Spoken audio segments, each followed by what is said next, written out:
Bienvenidos a Economía en Breve 357 del 24 de marzo del 2024. Les aviso antes que nada que la próxima semana no habrá programa porque estaré unos días de vacaciones, como imagino estarán muchos de ustedes. Comenzamos esta semana con la decisión de política monetaria de la Reserva Federal como el evento más relevante del panorama económico y financiero global. Tal como se esperaba, la Reserva Federal mantuvo sin cambio su tasa de interés de referencia en un rango entre 5.25 y 5.50%. En esta gráfica puede verse la pausa de varios meses en la tasa de interés del Fed, aparejada al principal indicador de inflación, que ya está descendiendo, aunque sigue todavía en un nivel elevado. En su comunicado, la Reserva Federal menciona que los riesgos para lograr los objetivos de empleo e inflación se movieron a un mejor balance y que el comité no espera que sea apropiado reducir el rango objetivo hasta que haya ganado mayor confianza de que la inflación se está moviendo de forma sostenida hacia el objetivo del 2%, igual que en la ocasión anterior. En esta ocasión presentaron también la actualización de sus pronósticos que pueden ver en este cuadro, en el que destaca una fuerte revisión al alza en la expectativa de crecimiento del PIB para este año de 1.4% en la entrega anterior a 2.1%. También suben, aunque de forma marginal, los pronósticos de crecimiento de los siguientes 2 años, como pueden ver aquí. Hay un par de cambios que parecen menores, pero diría son relevantes. Primero, suben su pronóstico de inflación del Core PCE de 2.4 a 2.6% para este año, lo que quiere decir que esperan una baja más lenta en la inflación. Segundo, suben también la tasa de interés de los fondos federales esperada para el cierre de los años 2025 y 2026, lo que representa un ritmo de descenso más lento también en su tasa de política monetaria. Incluso suben marginalmente la tasa de interés en el largo plazo, que podría ser interpretada como la tasa neutral para la política monetaria, que se refiere a la tasa a la cual la economía ni se frena ni se impulsa por la postura monetaria. En su ya célebre gráfica de puntitos, donde cada punto es el pronóstico de uno de los miembros que presenta escenarios en el Fed, se observa un mayor número de participantes con una tasa de interés de largo plazo por arriba del 2.5% y algunos incluso por arriba del 3%. El nivel de 2.5% ha sido asociado al nivel neutral por muchos años, y el que ahora esté subiendo me parece un cambio muy relevante en la percepción de la Reserva Federal, que nos está diciendo que se requieren tasas de interés un poco mayores a lo que se pensaba para asegurar la estabilidad de precios. Miren, a la Fed le queda todavía un largo camino por recorrer en el combate a la inflación, y la baja en tasas de interés que los mercados quieren ver para allá podría tardar todavía bastante, y depende de qué pase con la inflación. Habrá que estar pendientes sobre todo de este tema de la inflación, ya que un mal resultado podría ocasionar reacciones importantes en los mercados financieros. Esto es especialmente relevante para los inversionistas en los mercados. En México, destacó también la decisión de política monetaria de Banco de México, que, tal como se anticipaba entre los analistas económicos, recortó en 25 puntos base su tasa de interés de referencia de 11.25 a 11%, luego de un año sin cambio en ese nivel. La decisión no fue unánime, ya que la subgobernadora Irene Espinosa votó por mantener la tasa de interés sin cambio. En su comunicado señalan que actuarán para que la tasa se mueva de la forma requerida para lograr la convergencia de la inflación a la meta del 3%. De nueva cuenta, elevan un poco la trayectoria pronosticada para la inflación general y subyacente, como pueden ver aquí en este cuadro. Hay varios comentarios sobre la decisión que hay que hacer. Para empezar, el nivel que tiene la tasa de interés luego de la baja sigue siendo elevado y claramente restrictivo, es decir, sigue representando un freno a la actividad económica y está combatiendo la inflación. Por otro lado, llama la atención que se animen a bajar la tasa de interés cuando la inflación todavía está lejos de la meta, cuando hay un fuerte estímulo por la expansiva política fiscal, cuando todavía persisten riesgos importantes de alza con alta probabilidad de materializarse como impactos del clima extremo sobre precios agropecuarios, y cuando al mismo tiempo están subiendo nuevamente su trayectoria pronosticada para la inflación, aunque sea de forma marginal. Al momento de tomar su decisión, los miembros de la Junta de Gobierno ya conocían en buena medida los resultados de inflación de la primera quincena de marzo, que fueron bastante malos, como comentaremos más adelante, y que me parece hacían recomendable más paciencia y seguir manteniendo la tasa de interés sin cambio. También deben haber tenido información del IGAE de enero, que tuvo una fuerte caída, lo que tal vez resultó decisivo para los 4 miembros que votaron por la baja de la tasa. No obstante, dado que el mandato para Banco de México es muy claro y es la estabilidad de precios, me parece que la decisión de bajar la tasa en estos momentos termina mandando una señal de cierta complacencia en la política monetaria que hará más difícil lograr cabalmente la meta del 3%. Hacia adelante, Banjico deja la puerta abierta para actuar conforme estime necesario ante la información que vaya generándose, pero me parece que luego de esta baja vendrá una pausa en las siguientes reuniones programadas para mayo y para junio por lo menos. La razón de esto es que la inflación muy probablemente mostrará un repunte en sus tasas anuales de aquí a junio, cuando estaría alcanzando un nuevo pico si todo sale bien, lo que retrasaría, sobre todo en el caso de la inflación subyacente, la convergencia hacia la meta. Y hablando de la inflación, en la primera quincena de marzo, pues hubo malas noticias, ya que resultó superior a lo esperado tanto en el índice general como en el menos volátil componente subyacente. La inflación general fue de 0.27%, resultado superior al 0.24% pronosticado por el promedio de analistas y, como pueden ver en esta gráfica, por arriba del 0.25% que registró en promedio del 2000 al 2019 y que podríamos considerar como lo usual. Puede notarse en la gráfica que esta quincena del año presenta resultados muy volátiles y en el cuadro resumen del INEGI podemos apreciar que el renglón de productos pecuarios es de los que más volatilidad presenta en estos últimos años y en esta quincena tuvo un incremento importante. Al ver en el cuadro de los principales genéricos con impactos en la quincena, podemos notar que fue el pollo el que más aportó al alza de la inflación. En esta siguiente gráfica podemos ver que la inflación a tasa anual vuelve a interrumpir su descenso y rebota un poco para ubicarse en 4.48%. Como les he venido señalando desde hace tiempo, lograr regresar a la inflación por debajo del 4% será bastante complicado.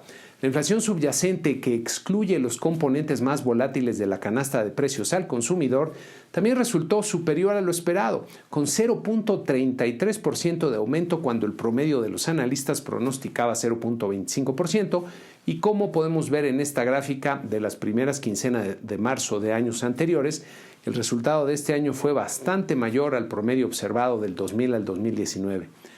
Vista a tasa anual, la inflación subyacente rebotó a 4.69%, interrumpiendo su tendencia descendente, como pueden ver aquí. Lo más preocupante del desempeño de la inflación es que el componente de servicios dentro de la parte subyacente repuntó para alcanzar 5.57% y está mostrando una fuerte resistencia a bajar. Este renglón es el que mejor puede reflejar las presiones de demanda sobre las cuales debe actuar la política monetaria y me parece el principal argumento para mantener una postura monetaria restrictiva por un buen tiempo. Por otro lado, las cifras del IGAE de enero fueron también malas noticias, ya que, como ven en este cuadro del INEGI, se registró un desplome de 0.6% en el total, destacando la contracción de 0.5% en los servicios. El sector agropecuario se contrajo a una tasa mucho mayor, pero este sector está sujeto a fuertes vaivenes por diversos efectos que hacen difícil filtrar adecuadamente su comportamiento en estas series desestacionalizadas y tiene además un peso menor que la industria y sobre todo que los servicios. Así se ve la evolución del IGAE total, que presenta ya un cambio de tendencia hacia la baja bastante claro. La parte industrial ya se conocía con las cifras de producción industrial que ya comentamos la semana pasada. Los servicios comienzan también a mostrar un cambio de tendencia a la baja más claro, como podemos ver aquí. Al interior de los servicios, uno de los renglones más importantes es el comercio al por menor, que pesa cerca del 9% del total de la producción y que en enero se contrajo 0.5%, mostrando una situación de estancamiento por poco más de un año, como ven aquí. Los servicios de transporte repuntaron con fuerza en enero, esa es una buena noticia, 2.5%, retomando una tendencia ascendente. Los servicios inmobiliarios, que pesan cerca del 12% del total de la economía, en cambio, cayeron 1.2% en enero, borrando el repunte logrado en diciembre, que pudo haber estado afectado por algún evento peculiar y temporal. Los servicios de educación y salud crecieron a un ritmo sólido de 0.5%, manteniendo una clara tendencia ascendente, que por cierto me parece se explica por el vacío que está dejando el sector público en la provisión de estos importantes servicios para la población por la estrategia de esta administración. Por último, el sector de restaurantes y hoteles se desplomó 3.7% en enero, regresando de golpe a su tendencia de estancamiento que ven aquí desde el 2022. Tal parece que la cuesta de enero fue especialmente mala para este sector, que es el que más resiente los incrementos en los costos de varios de sus insumos, especialmente los salarios, y desde luego aquí los efectos del huracán Otis sobre Acapulco. Estas cifras nos muestran una economía que se está debilitando al iniciar el año, aunque como dice el refrán, una golondrina no hace verano, y vienen más adelante los efectos que el gasto del gobierno, que crecerá de forma sustancial por claros motivos electorales, tendría sobre algunos sectores. Por otro lado, las cifras de oferta y demanda agregada del cuarto trimestre del 2023 presentaron tasas de crecimiento débiles, diría. Tanto la oferta como la demanda crecieron 0.3% real trimestral, como vemos en este cuadro del INEGI, el cual podría considerarse un crecimiento modesto. El componente más dinámico de la demanda fue el consumo privado, que se expandió 0.9% en el trimestre, mientras que la formación bruta de capital fijo, es decir, la inversión, apenas creció 0.1% y las exportaciones aumentaron 0.4%. Otro indicador que presentó malos resultados fueron las ventas comerciales de enero, con una caída importante de 0.6% en las ventas al por menor y una caída brutal de 3.6% mensual en las ventas mayoristas, como pueden ver en este cuadro del INEGI. Las ventas al por menor comienzan a perfilar un cambio de tendencia que por lo pronto se percibe de estancamiento, como pueden ver aquí. Las ventas al por mayor, que son mucho más volátiles, como ven en esta gráfica, traen ya una caída acumulada de 10.8% respecto al pico que lograron en septiembre pasado. Estas cifras también muestran debilidad en la economía al comenzar el año. En el entorno político de México las cosas están poniendo feas y hay que comentarlas. Esta semana, en una noticia que parece más bien parte de una telenovela, el diferendo entre el empresario Ricardo Salinas Pliego y la 4T acaparó buena parte de la atención en los medios. Desde hace algún tiempo, Ricardo Salinas ha sido muy vocal para criticar a los gobiernícolas de la 4T, como él les llama, denunciando muchas de las cosas que este gobierno está haciendo mal. Salinas no es de los empresarios que mejor percepción tienen entre el público y muchos señalan que solo está persiguiendo fines personales. Sin embargo, ningún otro empresario ha salido a criticar al gobierno tanto como él, aunque en sus mensajes insiste que el presidente López Obrador es su amigo. En esta semana se dieron una serie de eventos que resultan muy desafortunados, ya que ilustran claramente uno de los mayores riesgos que enfrenta México, que es el de un poder gubernamental abusivo que se salta las leyes para actuar de forma gangsteril, diría. Primero, López Obrador decidió expropiar el campo de golf de Huatulco, que tenía a Ricardo Salinas como concesionario, con el pretexto de hacerlo área protegida, mandando a los marinos a ocuparlo a pesar de que la concesión está vigente, en lo que es un despojo, y con el presidente señalando un monto que supuestamente era adeudado por Salinas al SAT. Acto seguido, Salinas transmite un video denunciando el despojo y la actuación del gobierno, que según él pretendía extorsionarlo inflando el pago de impuestos que tenía que hacer por sus empresas. En respuesta, el presidente transmite en la mañanera los adeudos que según ellos tiene Salinas con el SAT, duplicando el monto que había señalado unos días antes.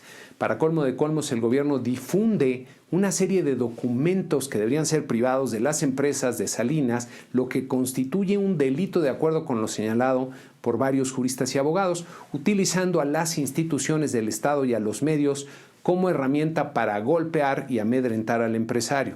Miren, podrá no gustarnos el personaje y lo que representa Ricardo Salinas, pero lo que de verdad es grave es que el presidente se comporte como un líder de pandilla y utilice a las instituciones del Estado mexicano como elementos de esa pandilla para perseguir a una persona que debería estar protegida por las leyes y resolverse en tribunales estas diferencias. Me parece que esto que ocurre tiene que ver con los tiempos electorales y con la forma en que está avanzando la oposición, que tiene al grupo de López cada vez más preocupado y diría hasta desesperado ante una posible derrota en las urnas, y están haciendo todo lo que pueden para tratar de controlar la narrativa y distraer la atención de otros temas que no han salido bien. Por cierto, esta semana tuve oportunidad de asistir a un encuentro con la candidata Xóchitl Gálvez en el marco de Coparmex, en la que ella dijo a los empresarios que era tiempo para que dejaran de ser timoratos ante todo lo que está en juego y que no claudiquen porque nos lleva la chingada. Así lo mencionó. Lo que está haciendo López con Salinas Pliego es una muestra de lo que haría el siguiente gobierno de la 4T con los empresarios, que deben darse cuenta que no hay manera de acomodarse, entre comillas, para estar bien con el poder, porque tarde o temprano irán por ellos. Como lo advirtió Héctor Aguilar Camín al Consejo Coordinador Empresarial hace varios años cuando comenzaba este gobierno. Me llama la atención la falta de una respuesta medianamente aceptable por parte de los organismos empresariales ante estos atropellos que está cometiendo el gobierno, saliéndose abiertamente de los cauces legales y volviendo a golpear el Estado de Derecho. Hablando de la contienda electoral, las encuestas siguen fluyendo y aquí tienen alguna de la semana que muestra una diferencia ya más pequeña entre las candidatas. En otra encuesta del Reforma se observa una ventaja mucho más amplia, pero hay un porcentaje de rechazo a contestar la encuesta muy elevado, del orden del 40%, así que los resultados habría que cuestionarlos y verlos con pinzas. En el entorno global de las varias decisiones de política monetaria, la del Banco Central de Japón llamó la atención, ya que subieron su tasa de interés por primera vez desde el 2007, terminando con la última tasa de interés negativa que había en el mundo y abandonando su política de control de la curva de rendimientos luego de que tuvieran incrementos salariales no vistos en décadas. Con la tasa de interés prácticamente en cero, pues no puede decirse que la política monetaria sea restrictiva en Japón, pero sí que hay un cambio en el ciclo monetario de este país que llama la atención. Por otro lado, el Banco de Suiza sorprendió a los mercados al recortar su tasa de interés, anticipándose al Banco Central Europeo y a la Reserva Federal. El Banco de Inglaterra, por su parte, mantuvo sus tasas sin cambio, actuando con mucha cautela, como se esperaba. Por otro lado, el Banco Central de China sorprendió a los mercados el viernes y causó una serie de reacciones en las economías estrechamente vinculadas a la economía china al cambiar el monto de operación de su mercado cambiario, permitiendo una depreciación que diría es leve en su moneda, pero que la mantenía muy estable y por lo mismo que llamó mucho la atención. Como ven en el segundo encabezado, la rupia de la India reaccionó al anuncio del Banco Central de China con una depreciación que la llevó a niveles mínimos. Parece que son tiempos de sorpresas en los mercados y habrá que estar muy atentos. Y hablando de los mercados, esta semana prevalecieron las ganancias en los índices accionarios, como ven en nuestra tabla, con nuestro promedio simple de 10 mercados avanzando 1.8%.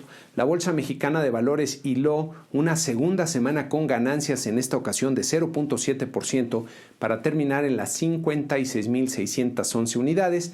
Nuestro tipo de cambio mostró algunos vaivenes acotados, perdiendo unos centavos para terminar la semana en los 16.77 pesos por dólar. La semana que inicia, sé que muchos de ustedes estarán de vacaciones y yo voy a hacer lo propio, así que les recuerdo que no habrá programa y reanudamos el domingo 7 de abril, así que les dejo aquí los indicadores que se estarán publicando en las siguientes 2 semanas. En la que está por iniciar tendremos todos los indicadores de México concentrados el miércoles 27 con las cifras de la balanza comercial, de la Encuesta Nacional de Ocupación y Empleo, Actividad Bancaria y Finanzas Públicas, todas del mes de febrero. En Estados Unidos tendremos la revisión final de las cifras del PIB del cuarto trimestre y sobre todo el reporte de ingreso y gasto personal en consumo del mes de febrero. Y ya en la semana que inicia el 1 de abril tendremos pues la publicación de los precriterios para el 2025, las remesas familiares de febrero, los resultados de la encuesta de expectativas levantada por Banco de México, cifras de inversión y de consumo privado interior del mes de enero, las minutas de la decisión de política monetaria de Banco de México, la confianza del consumidor y la encuesta Citibanamex. Y en Estados Unidos destacan la publicación de los índices ISM y sobre todo el reporte de empleo del mes de marzo. Para la sección Tiempo de Crecer, les tengo una reflexión breve y una historia que encontré, por cierto, muy interesante y diría reveladora. ¿Qué tan bueno o qué tan buena eres para pensar? En 1995, un hombre llamado MacArthur Wheeler fue detenido por la policía de Pittsburgh, Pensilvania, acusado de haber robado 2 bancos. Wheeler estaba confundido. Aquello no era posible. ¿Qué pruebas podían tener en contra de él? Wheeler efectivamente había robado los bancos, pero había tallado su rostro con jugo de limón para que su cara quedara invisible para las cámaras del banco, ya que en algún lugar había leído que con el jugo podía hacerse una tinta invisible. Para su sorpresa, la policía logró identificarlo y capturarlo con los videos de seguridad que habían captado su cara de forma muy nítida. El jugo de limón pues no había funcionado como esperaba. Este señor se puso muy creativo y quiso usar algo de conocimiento que había encontrado por ahí, sobreestimando notablemente su capacidad de entendimiento y de cómo funcionan las cosas. Seguro pensó que pensaba mucho mejor de lo que creía y pensaba mejor que la mayoría de las personas y acabó en prisión. Lo ocurrido a Wheeler se convirtió en una de las anécdotas para ilustrar lo que se conoce como el efecto Dunning-Kruger, que refiere un sesgo cognitivo, es decir, de nuestro pensamiento, por el que personas con un conocimiento o capacidad limitada en algún tema sobreestiman su capacidad, mientras que, como contraparte, personas con gran conocimiento o capacidad de algún dominio en especial suponen o perciben que todos los demás pues tienen la misma capacidad o conocimiento, subestimando el conocimiento propio. El efecto Dunning-Kruger es solo uno de los múltiples sesgos que tenemos los seres humanos al pensar, que limitan nuestras capacidades para alcanzar resultados. Conociendo estos sesgos y tomando conciencia de nuestras limitaciones para pensar, podemos utilizar nuestra capacidad mental de forma mucho más poderosa. Pensar con efectividad es una habilidad que hay que desarrollar de forma deliberada para aumentar nuestro poder para lograr objetivos que nos interesan, y este es un tema del que estaré compartiendo varios aprendizajes que encuentro y espero que encuentren muy valiosos, y los invito, por cierto, a poner comentarios sobre este tema en YouTube o que me manden un correo a ver si el tema les parece interesante y útil. Y con esto terminamos este programa número 357. Muchas gracias y que tengan una excelente semana y felices vacaciones.